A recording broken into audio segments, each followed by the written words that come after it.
Hello everyone, welcome back to our channel little chef and mom. आजची recipe आपली steam मोमोजची आहे. आता सगळ्यांनाच माहिती की मुलांना आजकाल मोमोज किती आवडतात. प्राज्ञूला पण मोमोज खूप आवडतात. म्हणजे आठवड्यातून 4दा जरी दिले तरी तो कंटाळणार नाही इतके त्याला मोमोज आवडतात. तर त्याचंच बऱ्याच दिवसांपासून चाललं होतं की मोमोज कर म्हणून, पण वेळ काही ॲडजस्ट होत नव्हता. पण आज म्हटलं करूयात, जाऊ द्या, कारण की आता थंडीचे दिवस आहेत. मस्त वाफाळलेले असे मोमोज वगैरे खायला सगळ्यांनाच छान वाटतं त्यामुळं. आणि विकतचे मोमोज काही आपण घेतले तरी पण पुरत पण नाही आणि भरपूर महाग झालेत आजकाल मोमोज मार्केटमध्ये.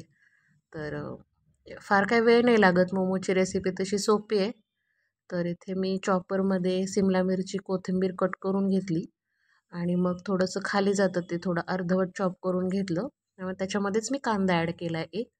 आता कांदा, कोथिंबीर, सिमला मिरची, त्याच्यानंतर लसूण टाकला आहे थोडासा, थोडंसं आलं टाकलं आहे आणि आता कोबी पण टाकते. हे सगळं चॉपरने चॉप करून घ्यायचं व्यवस्थित. थोडीशी कांद्याची पात पण मी त्यामध्ये टाकली होती. आता आपण बघतो मार्केटच्या मोमोजमध्ये जे स्टफिंग असतं ना, त्यात एवढं काही नसतंच बरं का खरं तर. फक्त कोबीच असतो त्याच्यामध्ये. पण आता घरामध्ये होतं आणि बेसिकली मोमोजच्या स्टफिंगमध्ये ह्या सगळ्या गोष्टी असतात. तर सगळं काय आता व्यवस्थित एकसारखं करून घ्यायचं मिक्स, कारण कोबीचं प्रमाण जास्त आहे. तर चॉपरमुळं व्यवस्थित असं बारीक झालं. आता ह्याच्यामध्ये मीठ टाकलं आहे ना, ते भरपूर मीठ टाकले. म्हणजे फक्त ह्या मिश्रणापुरतं नाही, थोडंसं एक्स्ट्रा मीठ टाकलं आहे मी, कारण की आपल्याला ते नंतर सगळं पिळून काढायचं आहे. तर मीठ लावल्याच्या नंतर त्याला तसंच ठेवायचं थोड्या वेळासाठी. तोपर्यंत इथं मी मैद्याचा डो बनवून घेते. तर आता मैदा घेतला आहे नुसता आणि डायरेक्ट पाण्याने मळायला लागले. याच्यामध्ये तुम्ही थोडंसं तेल आणि मीठ पण टाकू शकता.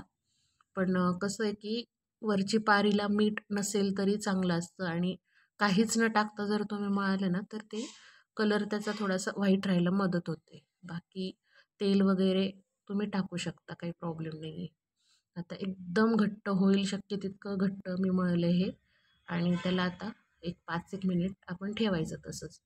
तोपर्यंत इकडे याला मीठ लावलं होतं ना, ते त्याला थोडंसं पाणी सुटल्यासारखं होतं. मग ते घ्यायचं असं कापडावरती काढून आणि गाळून घ्यायचं, म्हणजे दाबून दाबून असं त्यातलं पाणी गाळून घ्यायचं.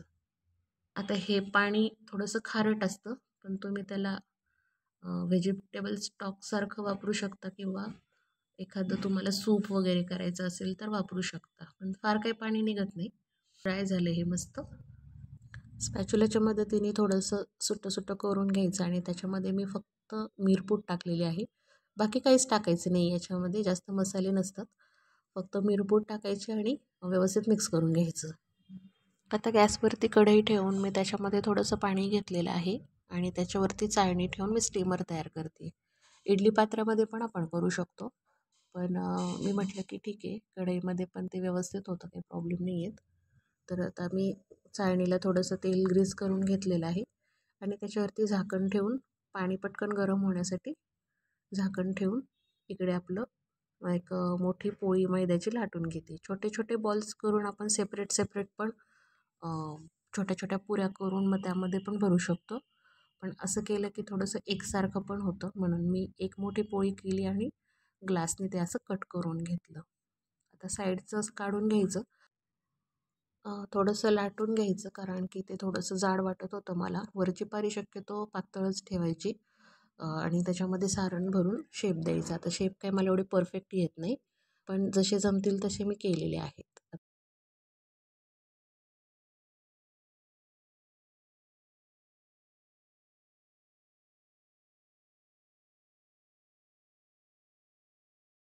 स्टीमरवरती ठेवताना त्याच्या खालून असं थोडंसं तेलाचं ब्रश फिरवलेलं आहे, जेणेकरून चिटकायला नको. एक 12-13 मिनिट मी ठेवले होते हे स्टीम करायला आणि मस्त असे वाफाळलेले गरमागरम मोमोज रेडी झालेले आहेत. बघू शकता तुम्ही, छान असे चकचकत आहेत ते वरून, याचा अर्थ ते व्यवस्थित असे शिजलेले आहेत. आणि मोमोजची चटणी केलेली आहे मी. थोडंसं मेयोनीज वगैरे आपण एकत्र करून देऊ शकतो. चटणी पण छान दिसते बघा, त्याच्यातच मी मेयोनीज टाकते.